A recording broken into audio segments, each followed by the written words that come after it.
Hello everyone, welcome to ICT book official. कैसे हैं आप सब लोग? आई होप कि सब अच्छे होंगे। चलिए बेटा, बात कर रहे थे हम लोग एनिमल टिश्यूज की।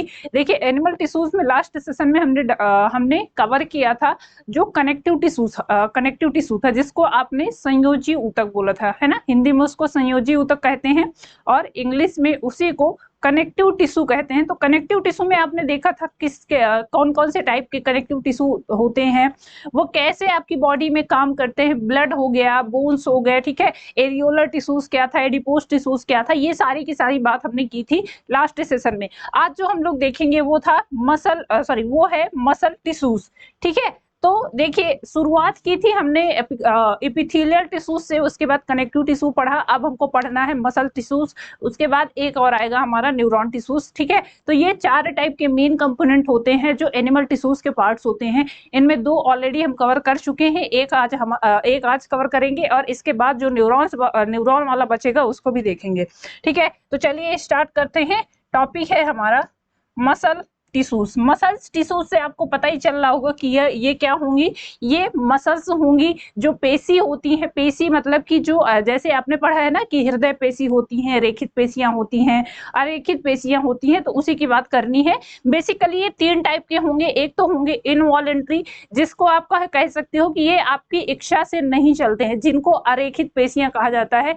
दूसरी होती है स्मूथ मसल्स या रेखित पेशियां, जिनको कह सकते हैं कि ये वॉलेंट्री मसल्स होती हैं। इनको स्केलेटन मसल्स भी कहा जाता है। और ये स्केलेटन मसल्स इसलिए कहलाती हैं क्योंकि ये डायरेक्ट हमारे स्केलेटन से जुड़ी हुई होती हैं।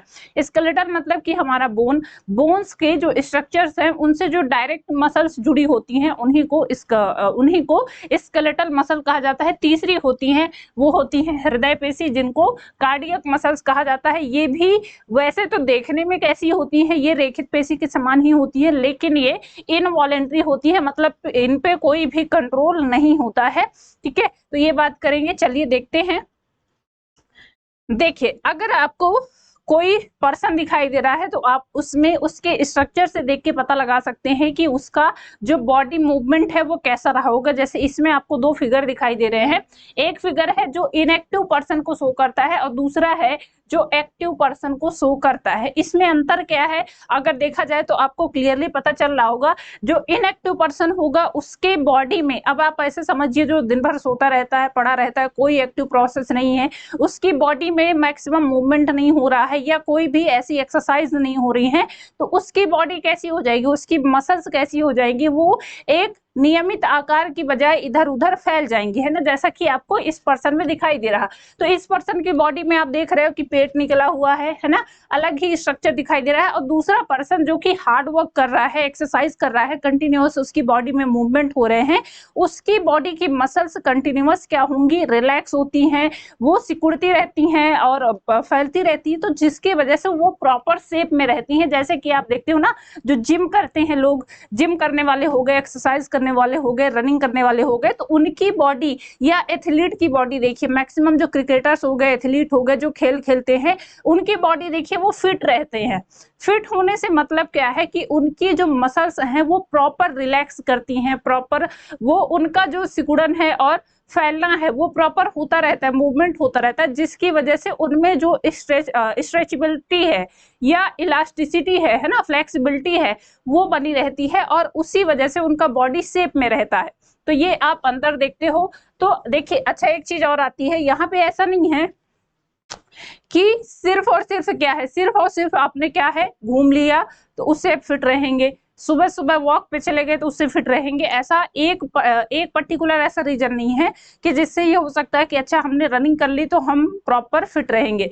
उसके लिए वेरियस टाइप के प्रोग्राम्स होते हैं। जैसे कि आप जो पर्सन रनिंग भी कर रहा है, वो एक्सरसाइज भी कर रहा है, जिम भी कर रहा है, जिम चलो ठीक है अब हो गया, बाकी अगर हार्ड वर्क कर रहा है जिसमें उसकी प्रॉपर पूरी बॉडी की मसल्स रिलैक्स हो रही है, फैल रही है, रिलैक्स हो रही है, फैल रही है, तो उसमें क्या होगा, उस पर्सन का बॉडी एज कंपेयर टू जो दूसरा पर्सन है जो दिन भर पड़ा है, सो रहा है, सुस्त है, उसकी बॉडी एक्टिव नहीं रहेगी। पहली बात तो ये, और दूसरी बात तो उसकी बॉडी का शेप अलग होगा, है ना। जैसा कि आपको इस फिगर में भी दिखाई दे रहा, ये एक ऐसा पर्सन है जो आलसी प्रवृत्ति का होगा, है ना।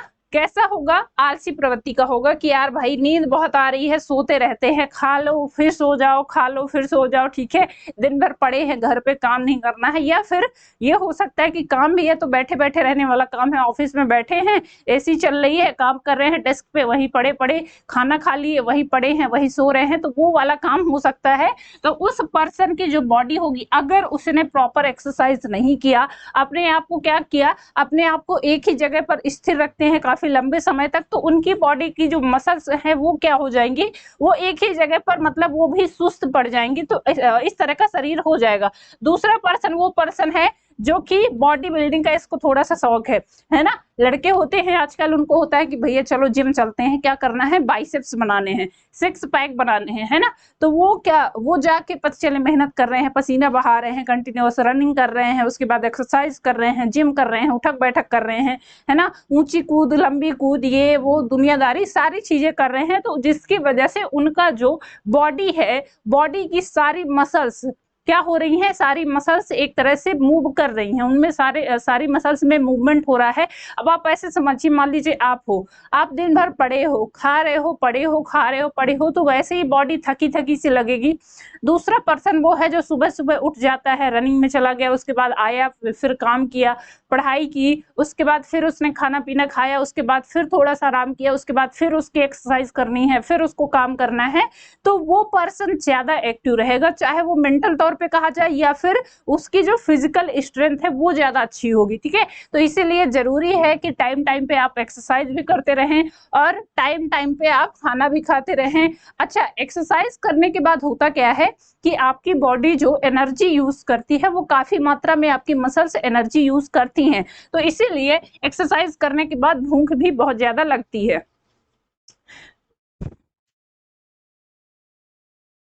ना। ऐसा होता है कि पता चले, देखा होगा कि जो जिम जाते हैं तो वो साथ में अपने प्रोटीन लिए रहते हैं, प्रोटीन शेक लिए रहते हैं और बीच बीच में प्रोटीन का सिप पीते रहते हैं। तो वो इसीलिए है क्योंकि बॉडी में जो एनर्जी स्टोर है, मसल्स उसका तेजी से यूज करती है। भाई एनर्जी खर्च हो रही है ना, आप कंटिन्यूअस पसीने के फॉर्म में वो निकल रहा है बाहर, तो वो क्या है, कंटिन्यूअस आप रनिंग कर रहे हो, एक्सरसाइज कर रहे हो, तो उसमें एनर्जी इतना ज्यादा यूज हो रही है कि बॉडी कहती है कि हमको और एनर्जी दो, जितनी एनर्जी दोगे मसल्स उतनी यूज कर रही हैं उतना अच्छा होगा, ठीक है। तो कंटिन्यूअस उसमें भूख लगती है, इसीलिए वो जो भी जिम ट्रेनर होते हैं वो पहले ही कह देते हैं कि अच्छा ये डाइट लेनी है, आपको इतना इतना भोजन लेना है, ऐसी ऐसी चीजें करनी है, और जिस लेवल की एक्सरसाइज होगी उस लेवल की डाइट होती है। जैसे कि एथलीट होते हैं, जैसे आप देखते होंगे खिलाड़ियों को जो ये वेट लिफ्टिंग करते हैं, उन खिलाड़ियों की अगर डाइट सुनिए तो डाइट भी उनकी तगड़ी होती है। क्यों? क्योंकि भैया वो इतनी मेहनत कर रहे हैं, वो इतना वेट उठा रहे हैं, उसमें इतनी मसल्स स्ट्रेच हो रही हैं, और जितनी मसल्स स्ट्रेच हो रही हैं उतनी वो एनर्जी कंज्यूम करती हैं, इसीलिए उनको उतनी एनर्जी की रिक्वायरमेंट बाहर से होती है। तो वो बाहर से इतने सप्लीमेंट्स लेते हैं, इतने सारे एक तरह से फूड सप्लीमेंट लेते हैं, जिसकी वजह से वो प्रॉपर उतनी एनर्जी को रिस्टोर कर पाए अपनी बॉडी में, ताकि जब वो क्या कर रहे हैं, तब जब वो एक्सरसाइज कर रहे हैं या वेट लिफ्टिंग कर रहे हैं, तो जो उनके मसल्स हैं उनको भरपूर एनर्जी मिल पाए। बाकी जो जैसे क्रिकेटर्स वगैरह हो गए, क्रिकेट अभी चल रहा है, आईपीएल का सीजन चल रहा है, देख रहे होंगे आप लोग, है ना, पढ़ाई भूल जाती है लेकिन आईपीएल नहीं छूटता है। तो अभी कुछ होंगे भी इसमें क्रिकेट प्रेमी, तो पता होगा उनको। खैर, तो देखिए जो एथलीट होते हैं, खिलाड़ी होते हैं, वो भी कंटिन्यूअस उनको भी फूड दिया जाता है, सप्लीमेंट्स दिए जाते हैं उनको, या फिर उनको लिक्विड फॉर्म में दिया जाता है, क्योंकि उनकी बॉडी भी, भाई जैसे आप क्रिकेटर को देखिए, वो खिलाड़ी है, वो कंटिन्यूअस खेल रहा है, तो बीच में देखते हैं ना कि बीच में उनको पानी दिया जाता है, जूस दिया जाता है, तो वो वही सप्लीमेंट्स होते हैं जो उनकी बॉडी में एनर्जी को क्या करते हैं, कंटिन्यूअस बढ़ाते रहते हैं। क्यों? क्योंकि वो मैदान में है, कंटिन्यूअस दौड़ रहे हैं, है ना, गेंद पकड़नी है, इधर से उधर गई गेंद तो उसको पकड़ना है, खेलना है, दौड़ना है, छक्के चौके मारने हैं, तो उसके लिए उनको एनर्जी चाहिए ना, तो वो उस हिसाब से डाइट लेते हैं कि उनकी डाइट मेंटेन रहे। क्लियर? तो ये समझ में आ गया। ध्यान रखेंगे इनएक्टिव और एक्टिव पर्सन में आप इसमें अंतर देख पा रहे होंगे, अंतर दिखाई दे रहा है साफ। जो इनएक्टिव पर्सन होगा उसकी मसल्स जस की तस वैसी ही रहेंगी एक जगह पर, और जो एक्टिव पर्सन होगा उसकी मसल्स में स्ट्रेच और रिलैक्सेशन की वजह से उनकी मसल्स में एक तरह से खिंचाव होता है, तनाव होता है, तो जिसकी वजह से उनका शेप और साइज भी ग्रोथ करता है, जैसा कि आप इसमें देख पा रहे हो, है ना। बाइसेप्स वगैरह बनते हैं, सिक्स पैक बनेंगे, तो ये एक एक्सरसाइज वाला पर्सन होगा। चलिए आते हैं आगे, मसल टिश्यू की बात कर रहे थे। The tissues made of many muscles fibres, जिनको आप मसल सेल्स कहते हैं। मसल्स टिश्यूज किन चीज से मिलकर बने होते हैं, तो ये बहुत सारे मसल्स फाइबर्स से मिलकर बने होते हैं। Muscles fibres are composed of numerous fine myofibril. देखिए पहली बात तो मसल्स किस चीज से बने हैं, मसल्स सेल से बने हैं। अब मसल्स सेल्स के अंदर क्या प्रेजेंट है, तो इनमें मायोफाइब्रिल्स नाम के तंतु प्रेजेंट होते हैं। क्या कहते हैं इनको, तंतु कहते हैं, ठीक है। Muscles fibres can not contract, shorten and relax, lengthen, sorry muscles fibres can है, कैन नॉट नहीं है, कैन कॉन्ट्रैक्ट, मतलब कि जब ये सिकुड़ते हैं तब क्या होता है, ये छोटे होते, जब ये सिकुड़ते हैं कॉन्ट्रैक्ट करते हैं तब शॉर्ट होते हैं, एंड जब रिलैक्स होते हैं तब ये इनकी लेंथ बड़ी होती है, बड़े होते हैं, ठीक है। Muscles takes part in locomotion and movement. इसमें दो पार्ट लिखा है, एक तो है लोकोमोशन और दूसरा है मूवमेंट। चलो फटाफट से बताओ लोकोमोशन और मूवमेंट में अंतर क्या है। ये दोनों अलग शब्द हैं, दोनों में अलग अंतर है, तो बताएंगे कि लोकोमोशन और मूवमेंट में क्या अंतर है। अभी कुछ लोगों के ये एक समान ही लग रहे होंगे, लग रहा होगा कि मैम ये तो सेम ही है। बेटा सेम नहीं है, फटाफट से बताओ क्या अंतर है इनमें, ठीक है। चलो भाई बताओ सभी लोग, लोकोमोशन और मूवमेंट में अंतर क्या है। एक चैप्टर भी अभी आप आगे पढ़ेंगे ह्यूमन फिजियोलॉजी में,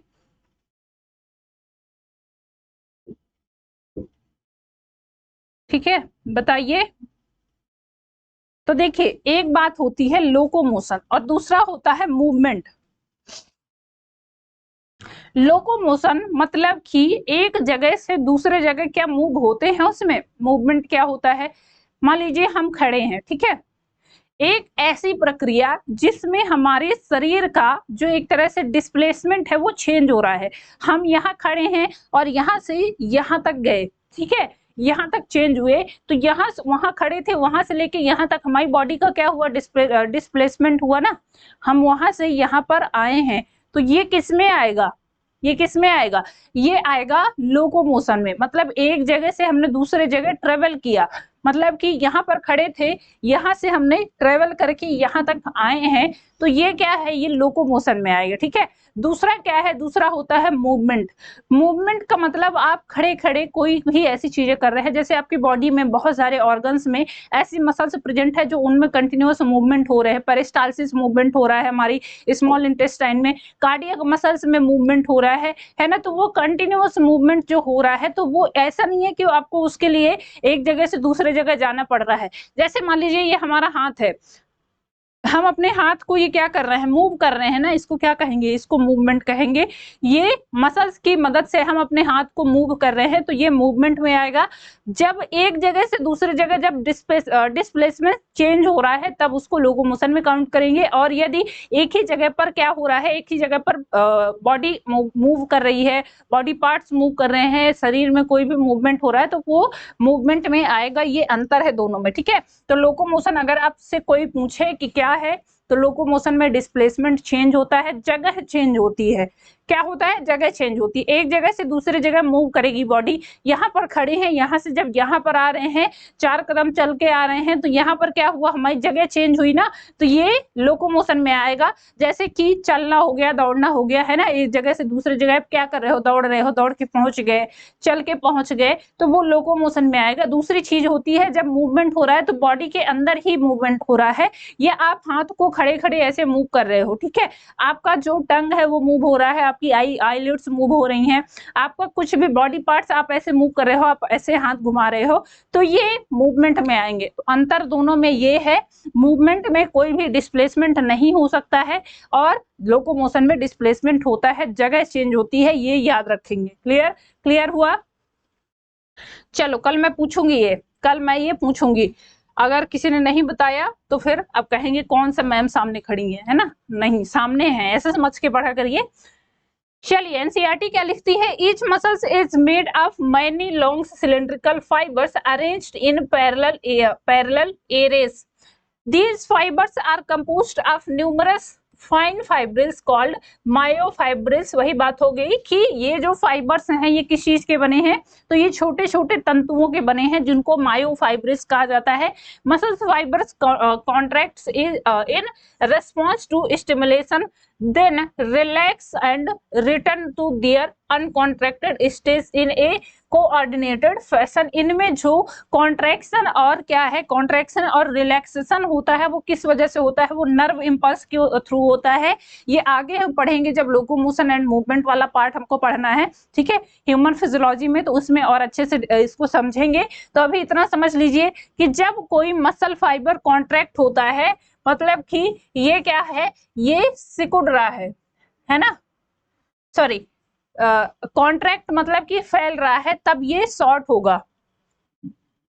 और रिलैक्स हो रहा है तो ये लेंथ में, अपनी लेंथ में आ जाएगा। तो ये ध्यान रखेंगे, ये अपनी लेंथ में वापस आ जाएगा, ठीक है। चलिए आगे देखते हैं। अब यहाँ पर आपको देखिए एक फिगर दिखाई दे रहा है जिसमें आपको दिखाई दे रहा है कि इसमें कैसे कैसे मसल्स प्रेजेंट हैं। अच्छा, एक चीज मैंने पढ़ाया था कल, टेंडन और लिगामेंट। लिगामेंट क्या होते हैं, टेंडन क्या होते हैं? तो बेटा देखिए कल हमने समझा था लिगामेंट वो स्ट्रक्चर थे जो बोन्स को बोन्स से कनेक्ट करने का काम कर रहे थे, और टेंडन वो स्ट्रक्चर थे जो बोन्स को स्केलेटल मसल्स से कनेक्ट करवाने का काम कर रहे थे, है ना? याद होगा, याद है कि नहीं कि भूल गए? याद होगा, बच्चे स्मार्ट हैं हमारे। तो देखिए यहाँ पर आपको दिखाई दे रहा है, ये है प्रॉक्सिमल बाइसेप्स टेंडन्स। टेंडन्स क्या थे? ऐसे स्ट्रक्चर जो मसल्स को बोन्स से कनेक्ट करवाने का काम कर रहे थे, उनको टेंडन कहा था। तो टेंडन्स का काम ये था कि ये जो हमारे स्केलेटल हैं, स्केलेटन बोन्स हैं, बोन्स से मसल्स को एक तरह से जोड़ने का काम कर रहे थे, है ना? तो इसमें आपको ये दिखाई दे रहे हैं, इसमें आपको ये लॉन्ग हेड दिखाई दे रहा है, ये शॉर्ट हेड दिखाई दे रहा, और ये क्या है इधर डिस्टल बाइसेप्स टेंडन। अच्छा, टेंडन इसमें देखिए इनका जो स्ट्रक्चर होता है वो कैसा होता है? वो फ्यूजिफॉर्म जैसा होता है। फ्यूजिफॉर्म आपने सुना है ना? फ्यूजिफॉर्म मतलब कि ये दो सिरे पर ऐसे होगा, एक सिरे पर ऐसे नुकीला होगा और दूसरे सिरे पर भी ऐसे नुकीला होगा, ठीक है। कैसे होता है ये? तो ये दोनों सिरे पर ऐसे नुकीला होगा, इधर भी नुकीला होगा, ये ऐसे नुकीला होगा, और इधर भी ये ऐसे नुकीला होगा। इसको बोलते हैं फ्यूजिफॉर्म। अरे आपने वो पढ़ा है ना, जब मैंने आपको रूट स्टेम लीफ वाला पार्ट पढ़ाया था, morphology of morphology of plants में पढ़ाया था। आप कहेंगे भूल गए, इतने दिन पहले तो पढ़े थे। तो उसमें आपने फ्यूजिफॉर्म रूट पढ़ा था। जैसे कि आपने मूली की रूट पढ़ी थी ना, मूली क्या होती है? वो फ्यूजिफॉर्म रूट ही होती है, वो ऊपर से चौड़ी होती है और नीचे आते आते वो एकदम पतली हो जाती है। तो वैसे ही है कि ये दोनों साइड से ऐसे दिखाई देती हैं। तो इसमें देखिए, इसमें आपको ये यही दिखाई दे रहा है ना, इधर से ये इधर से ऐसे जुड़ी है और इधर से भी ये ऐसे जुड़ी है। ये बीच वाला स्ट्रक्चर आपको मोटा दिखाई दे रहा है ना, ये बीच वाला स्ट्रक्चर बाइसेप्स ट्राइसेप्स जो भी है, तो ये मोटा दिखाई दे रहा है। और जहां पर टेंडन से ये अटैच है, डिस्टल बाइसेप्स टेंडन यहाँ पर अटैच है और प्रॉक्सिमल बाइसेप्स टेंडन पहले अटैच है, तो वहां पर आपको ये फ्यूजिफॉर्म स्ट्रक्चर में दिखाई दे रहे हैं, ये बाइसेप्स दिखाई दे रहे हैं आपको, है ना। और देखते हैं, अब आते हैं कार्डियक मसल्स में। कार्डियक मसल्स ऐसी मसल्स हैं जो सिर्फ और सिर्फ कहां पर प्रेजेंट होती हैं? हृदय में प्रेजेंट होती हैं, आपके हार्ट में प्रेजेंट होती हैं, ठीक है। Cardiac muscles only found in the heart, केवल और केवल ये आपको हार्ट के स्ट्रक्चर में देखने को मिलती हैं।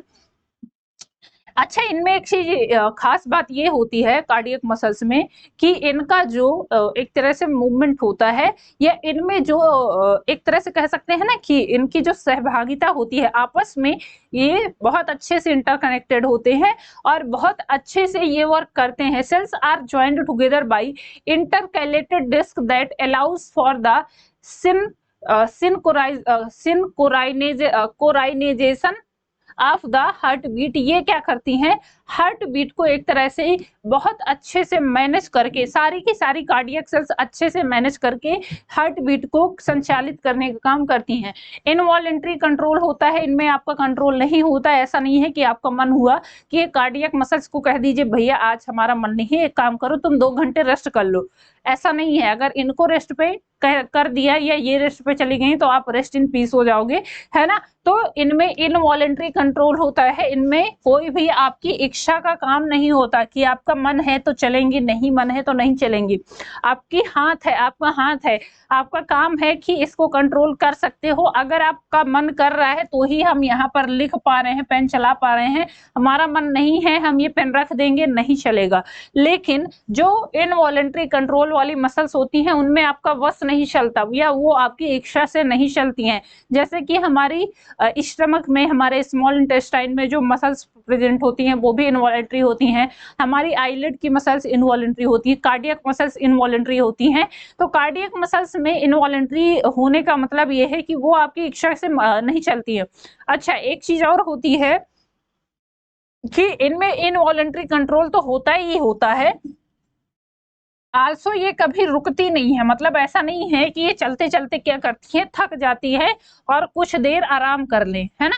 तो ये ऐसा नहीं होता है, ये कंटिन्यूअस काम करने वाली होती है। मतलब कि एक तरह से कह सकते हो ना, पूरे लाइफ टाइम में सबसे ज्यादा जो काम करती हैं ये बेचारी यही इनवॉलेंट्री मसल्स होती हैं, क्योंकि ये अगर थक गई तो इंसान थक जाएगा, इंसान मर जाएगा, है ना। तो hormones and signals from the brain adjust the rate of contractions. इनमें जो रेट ऑफ कॉन्ट्रैक्शंस है वो हार्मोन्स और ब्रेन्स के जो न्यूरल स्टिमुलस है उस पर डिपेंड करता है। ब्रांच्ड होती हैं, स्ट्रेट मसल्स की तरह दिखाई देती हैं, ठीक है, स्ट्रेटेड मसल्स होती हैं। तो ये आपको कहाँ पर सिर्फ और सिर्फ हृदय में देखने को मिलती हैं। कार्डियक मसल्स सिर्फ और सिर्फ हृदय में देखने को मिलती हैं, इनको हृदय पेशी ही कहा जाता है। चलिए देखिए, ये आपको एक हृदय का स्ट्रक्चर दिखाई दे रहा है, इसमें आर्टियल मस्कुलेचर दिखाई दे रहा और ये वेंट्रिकुलर मस्कुलेचर दिखाई दे रहा है। आपको पता है कि ह्यूमन हार्ट कैसा होता है, 4 चेम्बर्ड होता है ना, 4 चेम्बर्ड हार्ट होता है। किसमें, वर्टिब्रेट्स में। इसमें 2 ऑरिकल होते हैं,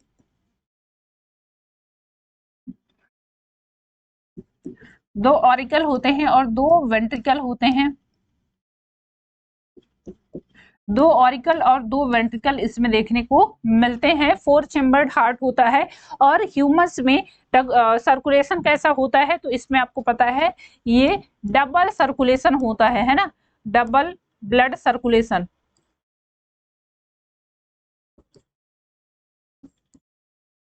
डबल ब्लड सर्कुलेशन आपको देखने को मिलता है। 4 चेम्बर्ड हार्ट में एक बार ब्लड आता है, उसके बाद फिर वो लेफ्ट आर्ट्रियम क्या होता है, एक साइड से आया फिर वो जाएगा और ऑरिकल्स मान लीजिए आया, वेंट्रिकल में जाएगा, फिर वेंट्रिकल से फिर ऑरिकल में, फिर ये कंटिन्यूअस प्रोसेस चलता रहता है। तो 2 बार हृदय से ये निकलता है, इसीलिए इसको कहा जाता है डबल ब्लड सर्कुलेटरी सिस्टम। जो आपको पता है कि मैक्सिमम जो 4 चेम्बर्ड हार्ट होते हैं उनमें ये देखने को मिलता है, 2 ऑरिकल और 2 वेंट्रिकल इनमें प्रेजेंट होते हैं, है ना। इनको बोला जाता है, ऐसे हार्ट को बोला जाता है 4 कक्षीय हार्ट, है ना, 4 कक्षीय हृदय बोला जाता है। 4 कक्ष होते हैं। 4 कक्ष का मतलब कि 2-2 में डिवाइड होते हैं, 2 आलिंद कहलाते हैं और 2 निलय कहलाते हैं, ठीक है। खैर, यहाँ पर हिंदी में ज्यादा फोकस मत करिएगा। अच्छा, हिंदी में इसलिए बोल देती हूँ क्योंकि कुछ बच्चे होते हैं जिनका होता है मैम हिंदी में पढ़ाइए, हिंदी में पढ़ाइए। हिंदी में बेटा देखिए, हिंदी में बायोलॉजी में इतना कोई भी ऐसा पोर्शन नहीं है जो आपको हिंदी में पढ़ाया जाए। अब मैं यहाँ पर हिंदी इसलिए प्रयोग कर लेती हूँ क्योंकि एक जो जनरल लैंग्वेज है हमारी वो हिंदी है, ठीक है, बट हमको जो नीट वाला एग्जाम क्रैक करना है या आगे जाके आप एमबीबीएस की पढ़ाई करने वाले हो तो उसमें कहीं पर भी आपको हिंदी नहीं मिलेगी। वहां पर जो प्रोफेसर्स भी होंगे आपके मेडिकल कॉलेज में वो भी इंग्लिश में ही आपको लेक्चर देंगे, है ना। तो इसीलिए इंग्लिश पे ज्यादा फोकस करिए। इवन जो हमारी नॉर्मल एग्जाम भी होते हैं वहां पर भी मैक्सिमम आप इंग्लिश टर्मिनोलॉजी ही हिंदी में लिखी रहती है। तो हिंदी का विशेष प्रेम ना पालिए। अब ये नहीं कह रही हूं मैं कि हिंदी से प्रेम ना पालिए, ठीक है, हिंदी बहुत अच्छी भाषा है, मुझे भी बहुत पसंद है, तो हिंदी से विशेष प्रेम रखिए, लेकिन बायोलॉजी की हिंदी में ना आइए, क्योंकि बायोलॉजी की हिंदी वास्तव में कठिन है। वहां पर ऐसे ऐसे वर्ड्स हैं तो अगर हम उनको बोलेंगे तो वो क्या है, ना तो आपकी समझ में आएंगे और ना ही हमारे समझ में आएंगे। हम तो बोल देंगे लेकिन आपको फिर उसका मतलब भी समझाना पड़ेगा। इंग्लिश टर्म ज्यादा अच्छे हैं, इंग्लिश वैसे भी आपके यूज की है, इंग्लिश आप पढ़ेंगे तो आगे चल के आपके यूज में ही आएगा, ठीक है। तो हिंदी से विशेष प्रेम ना पालें, बायोलॉजी वाली हिंदी से, ठीक है, गलत मत समझिएगा। चलिए, अभी कुछ बच्चे होते ही हैं कि उनको लगता है कि मैम ऐसे इंग्लिश इंग्लिश बोल देती हैं, पढ़ा देती हैं, तो हमको समझ नहीं आता है। इसीलिए बेटा जो समझाया जाता है वो बाइलिंगुअल चलता है। बाइलिंगुअल मैं बोलती हूँ ताकि चीजें समझ में आए। हिंदी अब बोलने का मतलब यही होता है कि जो हिंदी मीडियम वाले बच्चे हैं उनको प्रॉपर समझ में आए, ठीक है। तो अब कमेंट में भी लिख भेजते हैं, मैं नीचे कमेंट भी देखती हूँ, मैम हिंदी में पढ़ाइए, मैम हिंदी में पढ़ाइए, संस्कृत में ना पढ़ा दें, है ना। चलो अच्छा, हिंदी वाले बच्चे ठीक है विशेष प्रेम न पालें, इंग्लिश पे ही ज्यादा कंट्रोल वो करें। चलिए देखिए, हम बात कर रहे थे कि जो इनवॉलेंट्री और वॉलेंट्री मसल्स होती हैं, तो देखिए ये जो आपका स्ट्रक्चर दिखाई दे रहा है ये है स्मॉल इंटेस्टाइन का स्ट्रक्चर, ठीक है। स्मॉल इंटेस्टाइन में जो पेरिस्टालसिस मूवमेंट होता है उसमें भी इनवॉलेंट्री मसल्स का होता है। इनवॉलेंट्री मसल्स मतलब कि इनमें भी आपका कंट्रोल नहीं होता है।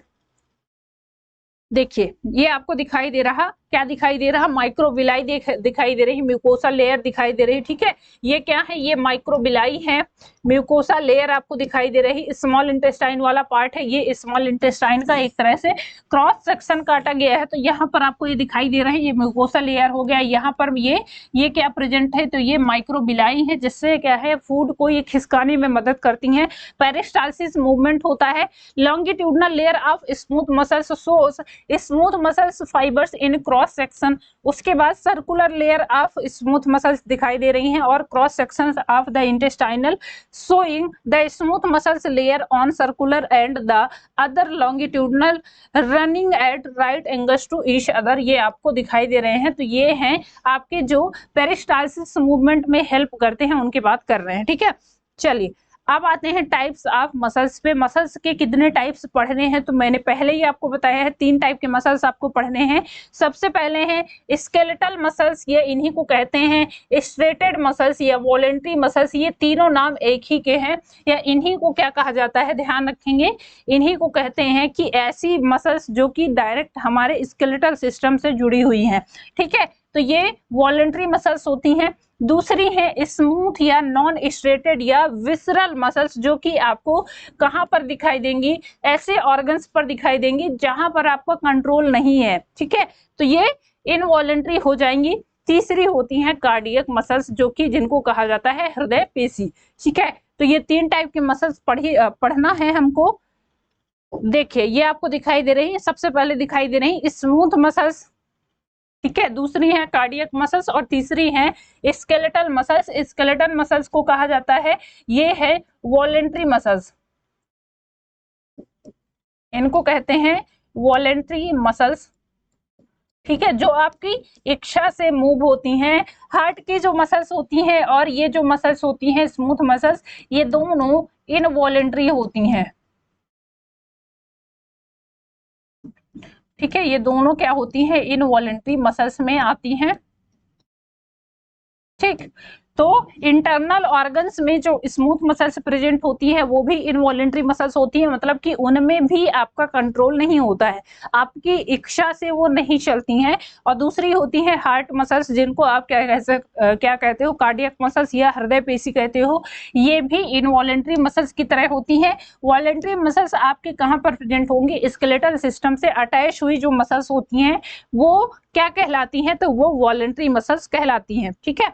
देखिए ये आपको एक स्ट्रक्चर दिखाई दे रहा और ये स्ट्रक्चर बहुत ही इंपॉर्टेंट है, इसको नोट करना है, इसको ध्यान से देखिएगा। इसमें आपको देखना क्या है, तो देखिए इसमें आपको स्ट्रक्चर दिखाई दे रहा है जिसमें आपको पता चल रहा है कि कौन कौन से स्ट्रक्चर प्रेजेंट है, ठीक है। पहला आपको दिखाई दे रहा है, ये मसल दिखाई दे रहा। मसल्स के बाद इसमें क्या है, इसमें फेसिकल दिखाई दे रहे हैं। फेसिकल्स से आगे बढ़ेंगे, इन फेसिकल्स के अंदर क्या दिखाई दे रहा, तो इनके अंदर आपको मसल्स फाइबर्स दिखाई दे रहे हैं, है ना। ये क्या है, इनमें मसल्स फाइबर्स दिखाई दे रहे हैं। अच्छा, मसल्स फाइबर्स भी किस चीज के बने हैं, तो मसल्स फाइबर्स की बात करें तो ये मायोफाइब्रिल के बने हैं, ये मायोफाइब्रिल्स के बने हुए हैं, ठीक है। मसल्स हो गई, मसल्स के अंदर फेसिकल्स प्रेजेंट है। फेसिकल्स किस चीज से बने हैं, तो ये मसल्स फाइबर्स या मसल सेल्स से बने हुए होते हैं। मसल्स सेल्स किस चीज की बनी है, तो ये मायोफाइब्रिल्स की बनी है। अब ये मायोफाइब्रिल्स बेटा किस चीज के बने हैं, तो ये एक्टिन और मायोसिन प्रोटीन के बने हुई है। ये किसके बने हैं, तो ये एक्टिन और मायोसिन प्रोटीन के बने हुए होते हैं। ठीक है, तो ये जिनको क्या कहा जाता है, इनको कहा जाता है मायोफिलामेंट्स। तो इसको क्या करते हैं, इसको हम एक क्रम में नोट कर लेते हैं, क्योंकि ये क्या है, ये सीक्वेंस आपको याद रखना है। हमारी जो बॉडी में मसल्स का स्ट्रक्चर है वो कैसे प्रेजेंट है और उनका काम क्या है। तो देखिए सबसे ऊपर क्या था, मसल्स। मसल्स, अब मसल्स किस चीज से बनी थी, मसल्स बनी थी फिजिकल से। ठीक है, ये बनी थी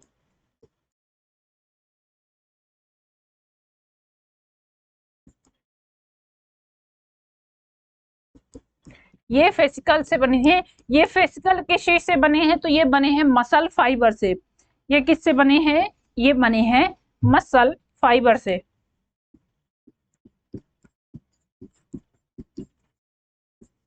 ठीक है, मसल फाइबर से बने हैं या इन्हीं को मसल सेल्स कहा जाता है। अब ये मसल्स फाइबर्स किस चीज से बने हैं, तो देखिए ये मसल्स फाइबर्स बने हैं मायोफाइब्रिल्स के। किस चीज के बने हैं, तो ये बने हैं मायोफाइब्रिल्स के।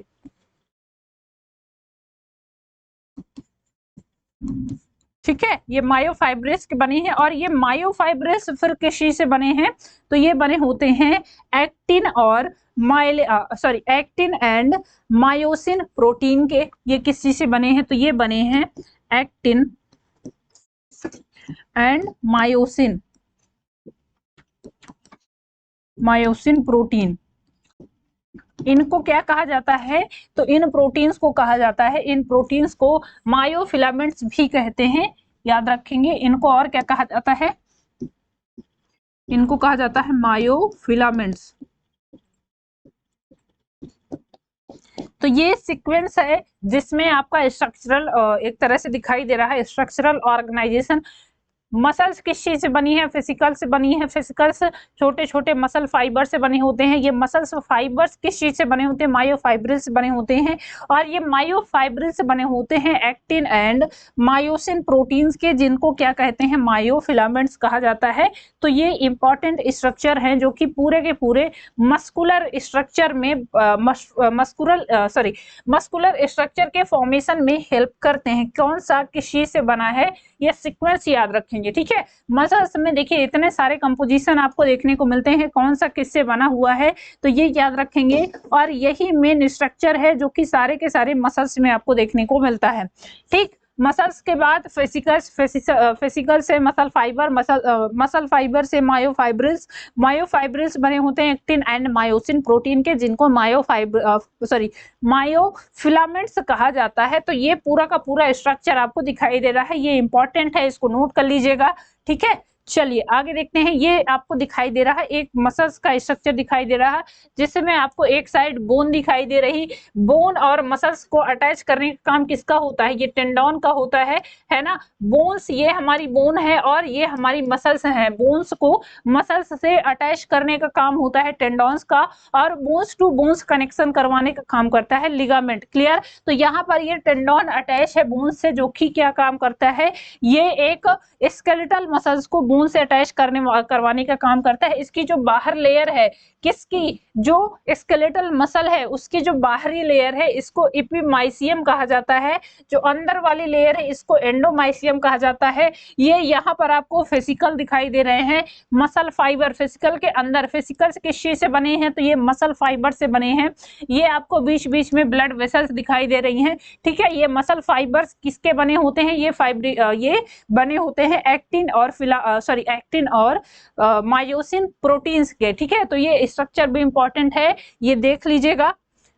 देखिए और आगे और अच्छे से समझेंगे। ये बाहर से आपको एक कोट जैसा दिखाई दे रहा है, जो कि क्या है, एक सार्कोलीमा नाम का सबस्टेंस होता है या झिल्ली होती है। बाहर से जो कवरिंग होती है उसको सार्कोलीमा कहा जाता है। मायोफाइब्रिल्स आपको दिखाई दे रहे हैं, न्यूक्लियस इनका दिखाई दे रहा है, ठीक है। मसल्स फाइबर्स जिनको मसल सेल कहा जाता है, डार्क और लाइट बैंड इसमें दिखाई दे रहे हैं, ठीक है। Segments of A muscle cells, तो इसमें आपको डार्क और ये क्या है, देखिए ये जो ग्रीन कलर से मैं मार्क कर रही हूँ ये इसका लाइट फाइब्रिल है, सॉरी लाइट बैंड है, ठीक है। और देखिए ये जो ब्लू से मार्क कर रहे हैं ये वाला पार्ट, ये ब्लू वाला पार्ट, ये क्या है, ये इसका डार्क वाला पार्ट है, डार्क बैंड है, ठीक है। तो ये आपको ऐसे दिखाई देते हैं। चलिए अब आते हैं आगे, एनसीईआरटी पे क्या लिखती है एनसीईआरटी, देखिए there actions moves the body to adjust to the changes in the environment and to maintain the position of the various parts of the body। इनका काम क्या होता है, बहुत सारे बॉडी पार्ट्स को ये मूवमेंट में हेल्प करती हैं और उनका जो रोल है आपकी बॉडी के स्टिमुलस बनाए रखने में, उनका जो रोल है उसमें पार्टिसिपेट करते हैं। In general muscles plays an active role in all the movements of body, सारे के सारे मूवमेंट्स में मसल्स इन्वॉल्व होती हैं और मसल्स के थ्रू ही बॉडी में मूवमेंट हो पाते हैं, ठीक है। ये देखिए एनसीईआरटी का फिगर है, इसको अच्छे से देख लीजिएगा। अगर आपसे फिगर से रिलेटेड क्वेश्चन पूछे जाएंगे तो एनसीईआरटी का फिगर ही पूछा जाता है, ठीक है। मसल्स आर थ्री टाइप्स, तीन टाइप के मसल्स होते हैं, skeletal muscles, smooth muscles and cardiac muscles. सबसे पहले आपको दिखाई दे रहे हैं स्केलेटल मसल्स, ये आपको स्केलेटल मसल दिखाई दे रहे हैं। दूसरे हैं इनको कहा जाता है स्मूथ मसल्स, और तीसरे ये आपको दिखाई दे रहे हैं ये हैं कार्डियक मसल्स टिश्यूज, ठीक है। तो ये तीनों स्ट्रक्चर देख लीजिएगा, एनसीईआरटी के फिगर हैं, एनसीईआरटी का 7.7 फिगर है, ठीक है। तो ये फिगर देख लीजिएगा और अंतर अगर आपसे पूछेगा या फिर आपसे ऐसे ही हो सकता है फिगर देके पूछ ले कि इनमें से किसका फिगर है, ये किस कौन सा स्ट्रक्चर है जो शो करता है, तो ये आपको याद रखना पड़ेगा। चलिए और आगे आते हैं। देखिए अब सबसे पहले बात करते हैं स्केलेटल मसल्स की, या फिर इन्हीं को कहा जाता है स्ट्रेटेड मसल्स या फिर वॉलेंट्री मसल्स, जो आपकी इच्छा से चलती हैं। वॉलेंट्री मतलब कि आपका उस पर कंट्रोल होगा, है ना। आप चाह रहे हो हाथ को मूव करना तो मूव करोगे, नहीं चाह रहे हो तो नहीं मूव करोगे।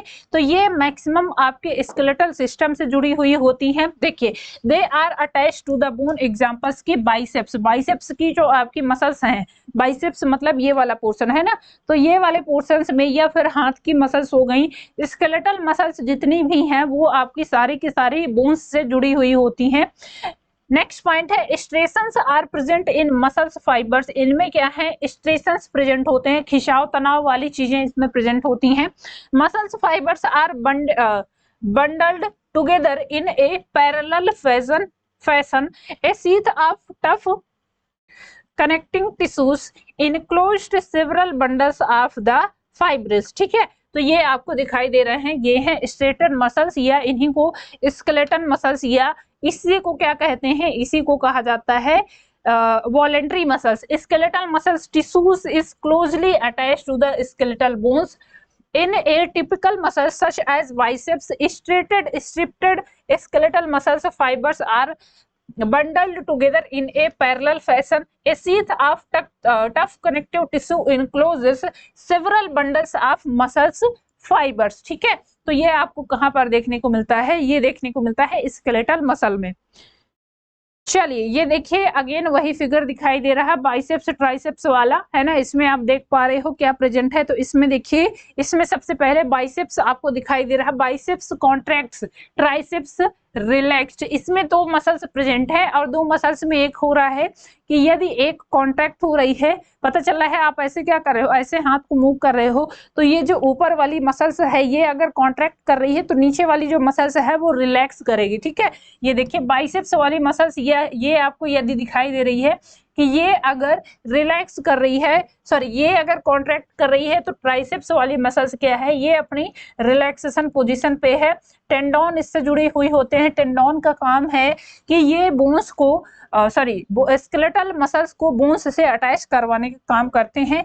ये आपकी बोन्स हो गई रेडियस और अल्ना, और ये कौन सी बोन है, ये ह्यूमरस बोन है, इससे अटैच करवाने का काम किसका है, तो ये टेंडोन का काम होता है, ठीक है।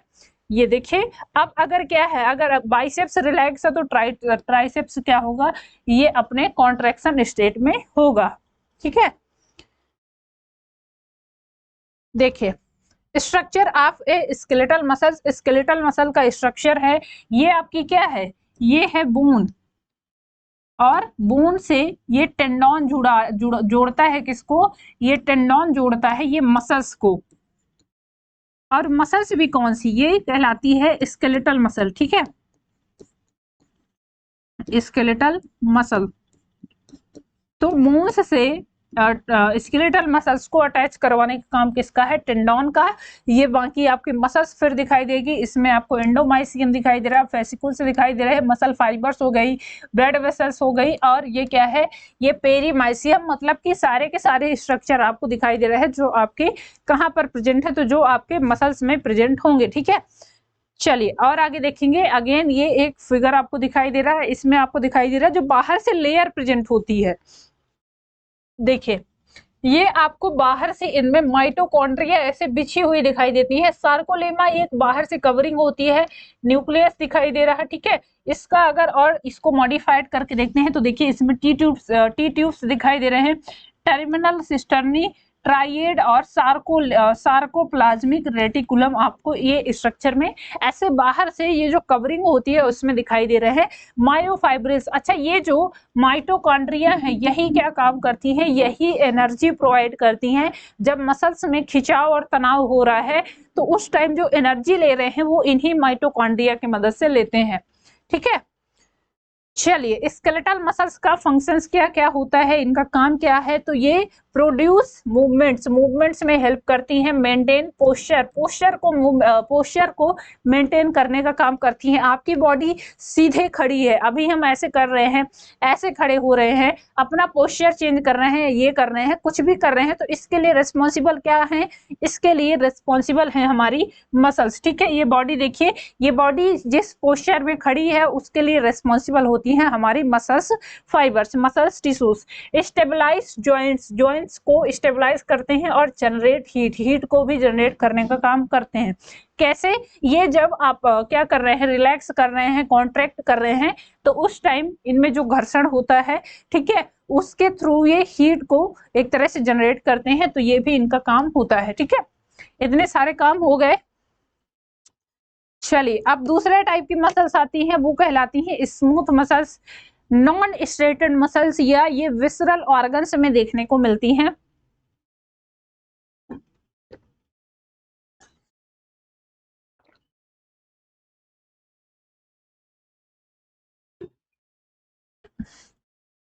ठीक है, ये कहाँ पर देखने को मिलेंगी, ये विसरल ऑर्गन्स, मतलब कि जो अंदरूनी अंग है हमारे, अंदरूनी ऑर्गन्स हैं, जैसे कि स्टमक हो गया, स्मॉल इंटेस्टाइन हो गई, उन सब जगह ये देखने को मिलती हैं। Involuntary and fusiform fibres taper at both ends, इनके दोनों एंड पर क्या है, फाइबर्स टेपर्स होते हैं। फ्यूजिफॉर्म स्ट्रक्चर मैंने बताया ना, ये बीच में मोटे होंगे और दोनों किनारों पर ऐसे पतले होते हैं, ये फ्यूजिफॉर्म स्ट्रक्चर होते हैं। No striation cell junctions hold them together and they are bundled together in a connective tissue sheath. Cell junction क्या होते हैं, ये लास्ट सेशन में मैंने आपको पढ़ाया था, गैप जंक्शन, ठीक है, एडेरिंग जंक्शन, ये सारे के सारे बताया था मैंने। सेल जंक्शंस, तो वही सेल जंक्शंस इनको होल्ड करते हैं, इनको बांध के रखने का काम करते हैं। They are seen in the walls of internal organ such as the blood vessels, stomach and intestine. Important है ये कहाँ कहाँ पर प्रेजेंट होती हैं, तो जितने भी विसरल ऑर्गन्स होते हैं ये इंटरनल ऑर्गन्स, जैसे कि ब्लड वेसल्स हो गई, ठीक है, स्टमक हो गई और इंटेस्टाइन हो गई, वहां पर ये दिखाई देती हैं। इनवॉलेंट्री होती हैं, अपनी इच्छा से चलती हैं, आपका इस पे कोई भी कंट्रोल नहीं होता है। क्लियर, चलिए आगे देखते हैं। देखिए एनसीईआरटी क्या लिखती है, the smooth muscles fibres taper at both ends, fusiform and do not show striation. Cell junctions hold them together and they are bundled together in a connective tissue sheath. Clear, next point है The wall of internal organs such as blood vessels, stomach and intestine contains this type of muscles tissues. In type के muscles tissues कहाँ पर देखने को मिलते हैं? जितने भी हमारे इंटरनल ऑर्गन्स हैं जैसे कि ब्लड वेसल्स हो गई, स्टमक हो गई, स्मॉल इंटेस्टाइन हो गई, उनकी जो वॉल है वो बनी होती है इनसे।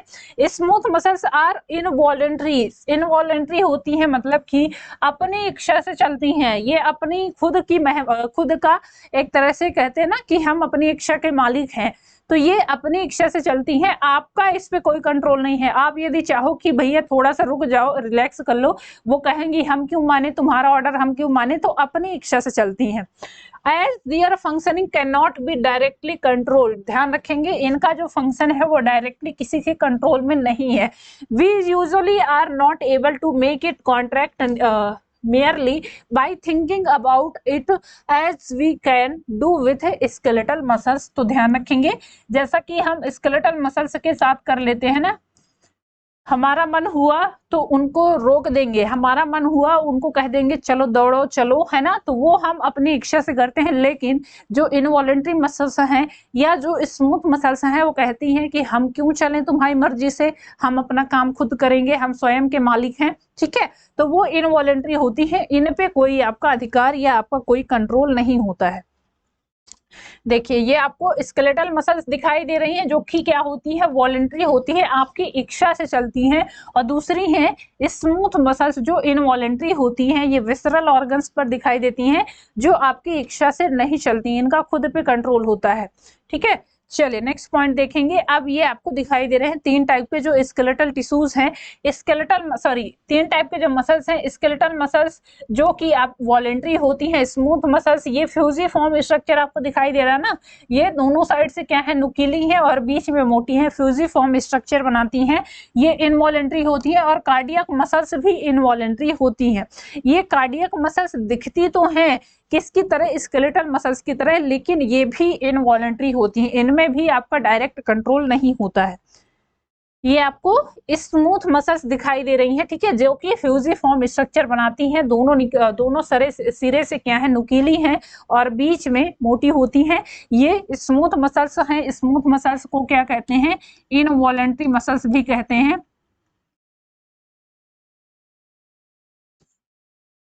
ठीक है। ये क्या है, इनवॉलेंट्री मसल्स में आती हैं, मतलब कि इनमें आपका कंट्रोल नहीं है, ठीक है।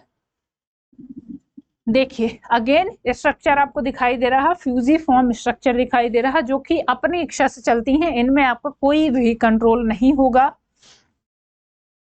अब तीसरे टाइप की जो मसल्स आती है वो है कार्डियक मसल्स। कार्डियक मसल्स जिनको हृदय पेशी कहा जाता है।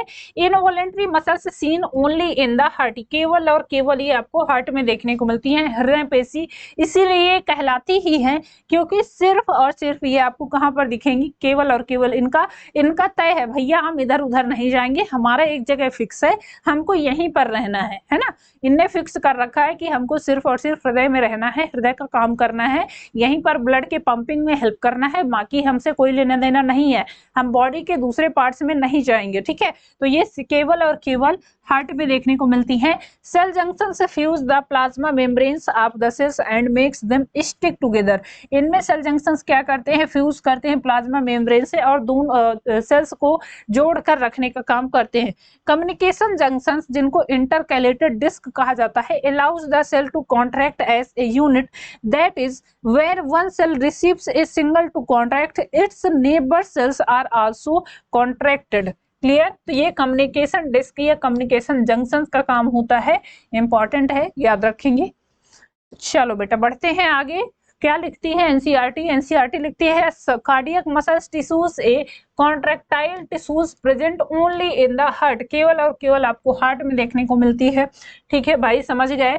Cell junctions fuse the plasma membrane of cardiac muscles cells and makes them stick together. बिल्कुल, ये भी हमने देख लिया कि क्या करते हैं, यहाँ पर जो सेल जंक्शंस या कम्युनिकेशन जंक्शंस प्रेजेंट हैं वो सेल मेम्ब्रेन में फ्यूज करेंगे और इनको आपस में सीमेंटेड या ज्वाइंट रखने का काम करते हैं। सेल जंक्शन आपने पढ़ा है, गैप जंक्शन पढ़ा है, एडेनिन पेयरिंग जंक्शंस पढ़ा है, तो वो क्या थे, वो आपस में सेल्स को जोड़ के रखने का काम करते थे। ठीक है, तो ये कार्डियक मसल्स में आपको देखने को मिलते हैं जो आपस में इनको जोड़ के रखने का काम करते हैं। देखिए ये आपको दिखाई दे रहा है एक कार्डियक मसल्स का स्ट्रक्चर। चलिए आगे लिखा है communication junctions intercalated disc at some fusion points allows to cells to contract as a unit, that is when one cell receives a signal to contract its neighbors are also stimulated to contract। मतलब कि एक पड़ोसी है जिसके घर में यदि नई टीवी आई तो दूसरा पड़ोसी भी कहेगा भैया हमको भी नई टीवी लेनी चाहिए, है ना। तो वही बात है कि यहाँ पर पता चले एक नेबर सेल है जो कॉन्ट्रैक्ट कर रही है, तो उसकी देखा देखी दूसरी भी नेबर सेल कहती है कि मैं भी कॉन्ट्रैक्ट करूंगी। ठीक, तो यहाँ पर पड़ोसियों वाला हाल चल रहा है। चलिए ये देखिए कार्डियक मसल्स का डायग्राम आपको दिखाई दे रहा है। यहाँ पर ये आपको डार्क और क्या है, डार्क बैंड और लाइट बैंड भी अलग अलग दिखाई दे रहे हैं। ठीक, अब ये देखिए ये आपको एक फिगर दिखाई दे रहा है जिसमें आपको दिखाई दे रहा है कि पूरा का पूरा जो हम अभी तक पढ़े हैं उनमें स्ट्रक्चरल कैसे चेंजेस होते हैं, कैसे ये बने होते हैं। Contraction cycles contains if ATP is available and calcium levels in the sarcoplasm is high। यहाँ पर बात हो रही है किसकी, तो यहाँ पर बात हो रही है कैल्शियम लेवल की। अच्छा ऐसा नहीं है, हमने लास्ट सेशन में पढ़ा था जो बोन्स वाला स्ट्रक्चर हम पढ़ रहे थे, तो वहां पर हमने देखा था कि जब कार्डियक मसल्स जब बोन्स को पढ़ रहे थे तो बोन्स के पढ़ने में हमने देखा था कैल्शियम और फास्फोरस का इंपॉर्टेंट रोल पढ़ा था हमने। कैल्शियम ऐसा सब्सटेंस था जो कि जरूरी था बोन्स की मजबूती के लिए। कैल्शियम ऐसा नहीं है सिर्फ बोन्स के लिए जरूरी है, वो मसल्स के लिए भी जरूरी होता है, मसल्स भी कैल्शियम का यूज करती हैं। ठीक है, तो ये ध्यान रखेंगे। देखिए इनका जो चाबी है की है वो कैल्शियम आयन ही होता है। Myosin heads hydrolyze ATP and become reoriented and इनजनरेटेड। उसके बाद myosin heads binds to actin forming cross bridge, ये क्रॉस ब्रिज बनाती है, एडीपी का निर्माण होता है। Myosin cross bridge rotate towards centre of the sarcomere जो कि पावर स्ट्रोक का काम करता है। उसके बाद as myosin head binds ATP the cross bridge detaches from actin और इससे बनता है कैल्शियम आयन। ठीक है, तो ये एटीपी का निर्माण होता है और यही एटीपी जो यूज होती है किसमें, जब मसल्स का रिलैक्सेशन होता है और उनका कॉन्ट्रैक्शन होता है, तो ये एटीपी का निर्माण करके इसका यूज करते हैं। ठीक, ये हो गया हमारा मसल्स टिश्यूज। ठीक, अभी आपने पढ़ लिया कि मसल्स टिश्यूज क्या हो गए, मसल्स टिश्यूज में कौन कौन से पार्ट्स आपने पढ़ना था, वो बात हो गई। तो आई होप कि ये क्लास आपके लिए अच्छी होगी, इसको पढ़ लीजिएगा बेटा। अब एक टॉपिक और इसमें बचता है हमारा न्यूरल टिश्यूज। ठीक है, नर्वस सिस्टम से रिलेटेड जो टिश्यूज हमको पढ़ने हैं, तो वो बस पार्ट बचता है, उसको भी कवर करेंगे। ठीक है, अगले सेशन में इसको पढ़ लीजिएगा। मिलते हैं आपसे नेक्स्ट सेशन में, तब तक पढ़ते रहिए। All the best, thank you class.